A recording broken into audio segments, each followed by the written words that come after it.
জানিয়ে দেব সর্বশেষ আপডেট বাংলা সংবাদ। শুরুতেই শিরোনাম। বাংলাদেশে কি রাষ্ট্রপতি বদল হচ্ছে? সব দূতাবাস থেকে শাহাবুদ্দিনের ছবি সরানোর নির্দেশ ঘিরে জল্পনা। এদিকে ৩৬ সেনা পাঠানো হচ্ছে, হেলিকপ্টার থেকে বোম্বিং করা হবে, ইনুকে বললেন হাসিনা। জানাবো ৭১ সালেও এই দেশকে অরক্ষিত রেখে পালিয়েছিল আওয়ামী লীগ, মৌলভীবাজারে বলেছেন বিএনপি নেতা। এরপরেই জানাবো সাইদির রায়ে মিষ্টি বিতরণকারী আওয়ামী লীগ নেতাকে মিষ্টি খাইয়ে পিটুনি। স্থানীয়রা বলছেন ৫ আগস্টের সরকার পতনের পর থেকে দীর্ঘদিন আত্মগোপনে ছিলেন। অন্যদিকে রাজধানীতে আওয়ামী লীগের আরও ৫ নেতাকর্মী গ্রেপ্তার। এবং সর্বশেষ জানাবো বাংলাদেশকে ফোকলা করেছে এস আলম গ্রুপ, দাবি জোনায়েদ সাকির। শুনছিলেন গুরুত্বপূর্ণ আপডেট বাংলা সংবাদগুলোর শিরোনাম, এবারে থাকবে বিস্তারিত।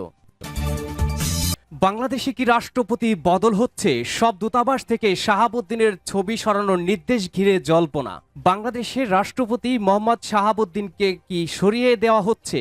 বিদেশে বাংলাদেশের ৮০টি মিশন অর্থাৎ দূতাবাস অফিস থেকে রাষ্ট্রপতি মোহাম্মদ শাহাবুদ্দিনের ছবি সরিয়ে ফেলা হয়েছে। ঢাকার সরাসরি সূত্র জানাচ্ছে বিদেশ মন্ত্রকের মৌখিক নির্দেশ পেয়ে রাষ্ট্রপতির ছবি সরিয়ে ফেলা হয়েছে। এ বিষয়টি জানাজানি হতেই জল্পনা ছড়িয়েছে। তাহলে কি বর্তমান রাষ্ট্রপতি সরে যাচ্ছেন?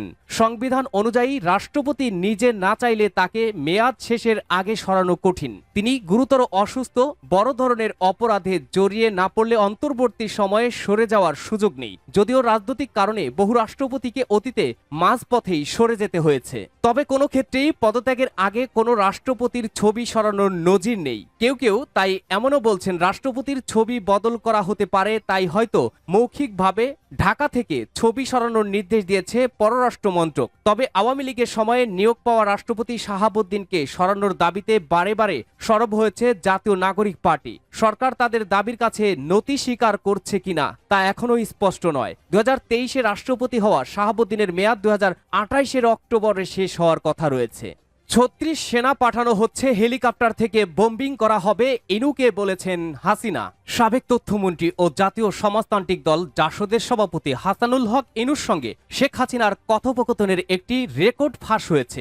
রেকর্ডটি গত বছরের জুলাই আন্দোলনের সময়কার। এতে আন্দোলনকারীদের দমাতে আকাশ থেকে হেলিকপ্টারে গুলি করার পাশাপাশি ৩৬ সেনা নামানোর কথাও বলেছেন শেখ হাসিনা। রোববার সেই রেকর্ডটি সাংবাদিক জুলকারনাইন সায়ের নিজের ফেসবুক আইডিতে পোস্ট করেন। এরপরই সোশ্যাল মিডিয়ায় দ্রুত ছড়িয়ে পড়ে। ভিডিওটি একটি আন্তর্জাতিক সংস্থার মাধ্যমে স্ক্যান করে আমার দেশ এর সত্যতা পেয়েছে। সংস্থাটি জানিয়েছে এটি সাবেক প্রধানমন্ত্রী শেখ হাসিনা ও জাসদের সভাপতি হাসানুল হক ইনুর কথোপকথন। ছাত্র নেতার আন্দোলনের মুখে পদত্যাগ করে শেখ হাসিনা পালিয়ে ভারতে গিয়ে আশ্রয় নেন, আর ইনু বর্তমানে কারাগারে আটক রয়েছেন। ৫ মিনিট ৩৪ সেকেন্ডের অডিওটিতে হাসানুল হক ইনু শেখ হাসিনাকে বলেন, আপনার ডিসিশনটা খুবই কারেক্ট হয়েছে, আপনি একটু দয়া করে অ্যারেস্ট করে ফেলতে বলেন সবাইকে, তাহলে আর মিছিল করার লোক থাকবে না। এ সময় শেখ হাসিনা বলেন, যাত্রাবাড়ি শনির আখড়ায় আন্দোলনকারীরা কাউকে ঢুকতে দিচ্ছে না, সেখানে অনেকগুলো মাদ্রাসা আছে।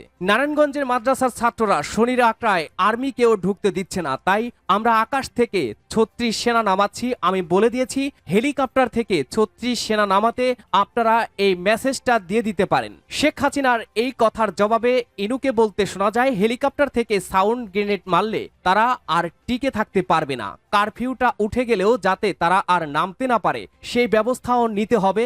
ইনুর বক্তব্যের পর শেখ হাসিনাকে আবারও বলতে শোনা যায়, দেখি তারা কতটুকু করতে পারে। আমিও বলে দিয়েছি র্যাবের হেলিকপ্টার থেকে বোম্বিং করতে, লোকাল লিডারদের দিয়ে আন্দোলনে নেতৃত্ব দানকারীদের তালিকা করে সেটা ধরে গ্রেপ্তার করার জন্য আইন শৃঙ্খলা বাহিনীকে নির্দেশ দেওয়ার কথাও জানান শেখ হাসিনা। ইন্টারনেট চালুর জন্য শেখ হাসিনার কাছে অনুরোধ জানিয়ে জাসদ ইনু বলেন, ইন্টারনেট চালু করতে বলেন, এটা আমাদেরই কাজে লাগবে, কারণ আমরাও সমস্যায় পড়ছি। যদি ইন্টারনেট থাকে তাহলে নিউজ দিয়ে মিডিয়া ফ্ল্যাট করে দিতে পারবো।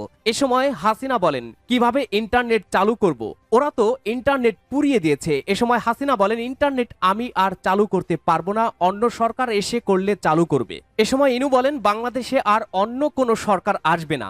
জামায়াত শিবিরকে ধরার পরামর্শ দিয়ে ইনু বলেন, জামায়াত শিবির আবারও এক্সপোজড হয়েছে, এই সুযোগে তাদের মেরুদণ্ড একেবারে ভেঙে দেন এ সময় ইনু পরামর্শ দেন শিবিরের তালিকা করে সবগুলোকে ধরে ফেলতে, যাতে সায় দেন শেখ হাসিনা। এর আগে চলতি বছরের 25 জুলাই শেখ হাসিনা ও নিষিদ্ধ ছাত্রলীগের সাধারণ সম্পাদক শেখ ওয়ালি আসিফ ইনানের একটি ফোনালাপ প্রকাশ হয়। সেই ফোনালাপটি 2024 সালের 17 জুলাই সন্ধ্যা 6:55 যেখানে শেখ হাসিনা ইনানের কাছে ক্যাম্পাসের পরিস্থিতি জানতে চান। ওই সময় ইনান হলগুলো অনেকটাই ফাঁকা হয়ে যাওয়ার কথা উল্লেখ করে বলেন, অধিকাংশই ফাঁকা হয়েছে, তবে এরপরও ভিতরে পুলিশের কাজ করতে হবে।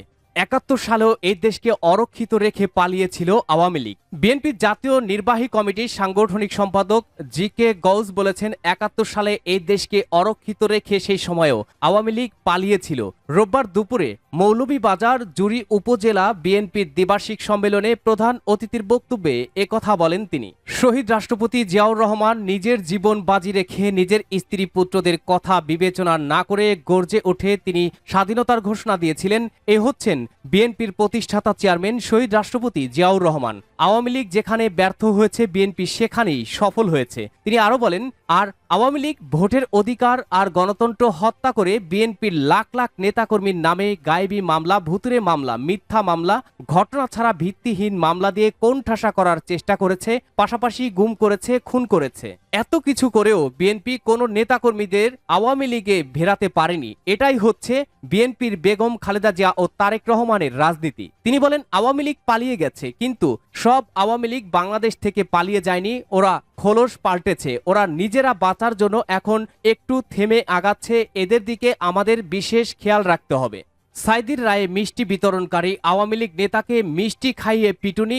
স্থানীয়রা বলছেন, 5 আগস্ট সরকার পতনের পর থেকে দীর্ঘদিন আত্মগোপনে ছিলেন।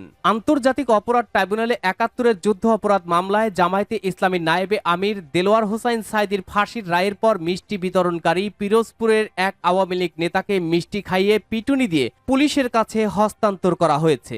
ইন্দুরকানী উপজেলার ঘোষেরহাট বাজার এলাকায় শনিবার রাত 9টার দিকে এ ঘটনা ঘটে। পরে পুলিশ তাকে ওই এলাকা থেকে আটক করে বলে ইন্দুরকানী থানার ওসি মোহাম্মদ ফারুক হোসেন জানিয়েছেন। আটক মোহাম্মদ এহসান হিরণ ইন্দুরকানী উপজেলা বালিপাড়া ইউনিয়ন আওয়ামী লীগের সাংগঠনিক সম্পাদক। স্থানীয়রা বলছেন, 2013 সালের 28 ফেব্রুয়ারি যুদ্ধ অপরাধ মামলায় সাইদির ফাঁসির রায়ের পর হিরণ এলাকায় আনন্দ উল্লাস করে মিষ্টি বিতরণ করেছিলেন। পরে আপিল বিভাগ সাইদির সাজা কমিয়ে আমৃত কারাদণ্ড দেয়। সেই দণ্ড ভোগ করার মধ্যে 2023 সালের 14 আগস্ট মারা যান 83 বছর বয়সী সাইদি। সাইদির গ্রামের বাড়ি পিরোজপুরের জিয়ানগর উপজেলার সাউথখালী গ্রামে। 1996 ও 2001 সালে জামায়াতের মনোনয়নে পিরোজপুর 1 আসন থেকে সংসদ সদস্য নির্বাচিত হয়েছিলেন তিনি। রাজধানীতে আওয়ামী লীগের আরও 5 নেতাকর্মী গ্রেপ্তার। রাজধানীর বিভিন্ন স্থানে অভিযান চালিয়ে কার্যক্রম নিষিদ্ধ হওয়া আওয়ামী লীগ ও এর সহযোগী সংগঠনের আরও 5 নেতাকর্মীকে গ্রেপ্তার করেছে ঢাকা মহানগর গোয়েন্দা পুলিশ ডিবি। গত 24 ঘন্টায় এসব অভিযান পরিচালিত হয়। আজ রোববার এক বিজ্ঞপ্তিতে এ তথ্য জানিয়েছেন ঢাকা মহানগর পুলিশের জনসংযোগ ও গণমাধ্যম শাখার উপ পুলিশ কমিশনার তালেবুর রহমান। গ্রেপ্তার হওয়া ব্যক্তিরা হলেন ঢাকা মহানগর উত্তর তৃণমূল শ্রমিক লীগের সাংগঠনিক সম্পাদক মোহাম্মদ মনির হোসেন, নওগাঁর পন্থীতলা উপজেলা দিবর ইউনিয়ন ছাত্রলীগের সাধারণ সম্পাদক সাইদ সাদ্দাম শাকিল, কিশোরগঞ্জের পাকুন্দিয়া উপজেলা ছাত্রলীগের সাবেক যুগ্ম আহ্বায়ক ইকবাল আহমেদ রিপন, কুমিল্লা দেবিদ্বার থানা আওয়ামী লীগের সাংগঠনিক সম্পাদক মোহাম্মদ সালাউদ্দিন মামুন এবং গোপালগঞ্জের সদর উপজেলার 1 নম্বর জালালাবাদ ইউনিয়ন আওয়ামী লীগের চেয়ারম্যান ফকির মোহাম্মদ মারুফ রেজা। এই 5 নেতাকর্মীর বিরুদ্ধে আইনগত ব্যবস্থা নেওয়ার প্রক্রিয়া চলছে বলে জানিয়েছে ডিবি কর্মকর্তারা।